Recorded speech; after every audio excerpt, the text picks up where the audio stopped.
ذرا سوچیں، 500 سال پرانا ایک نقشہ ملے اور اس میں ایک ایسی زمین دکھائی گئی ہو جس کو دنیا نے 300 سال بعد پہچانا، اور وہ بھی برف کے بغیر، جیسے کسی نے بہت پہلے اسے اپنی آنکھوں سے دیکھا ہو۔ یہ کوئی کہانی نہیں، ایک عجیب سا بھید ہے جسے پیری ریس کے نقشے کا بھید کہا جاتا ہے۔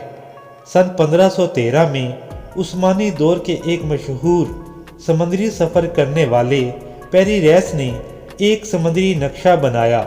یہ نقشہ آج تک جاننے والوں اور سوچنے والوں کو حیران کرتا ہے، کیونکہ اس میں جنوب کی وہ زمین دکھائی دیتی ہے جو آج کی دنیا سے بہت ملتی جلتی ہے، لیکن اس میں کہیں برف نظر نہیں آتی۔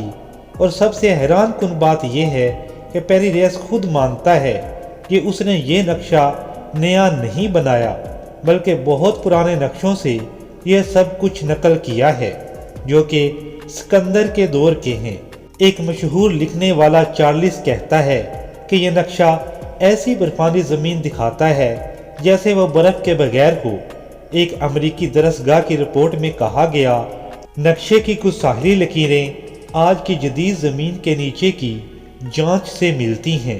اب اصل سوال یہ ہے کہ کس نے زمین کو اس وقت دیکھا جب یہ برف سے ڈھکی ہوئی نہیں تھی، جبکہ آج وہ زمین 4 کلومیٹر تک برف سے دبی ہوئی ہے۔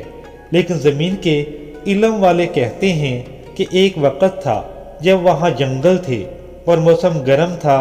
یہ بات دل و دماغ کو ہلا دیتی ہے۔ کیا موسم میں اچانک کوئی بہت بڑی تبدیلی آئی؟ کیا زمین کی اوپر والی سطح اپنی جگہ سے ہل گئی؟ کیا آسمان سے کوئی بڑا پتھر ٹکرا گیا کہ زمین کا جھکاؤ بدل گیا؟ یا پھر کوئی ایسی پرانی دنیا تھی جس کا نام و نشان بدل گیا؟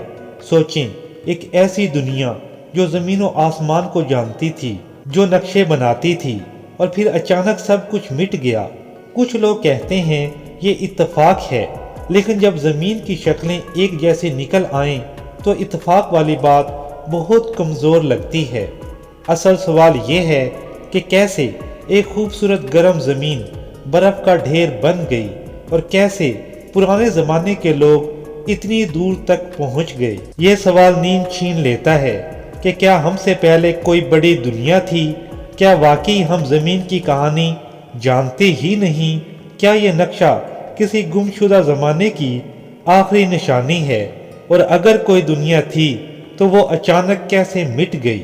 آپ کے پاس اگر کوئی جواب ہے تو ہمیں کمنٹس میں ضرور بتائیں۔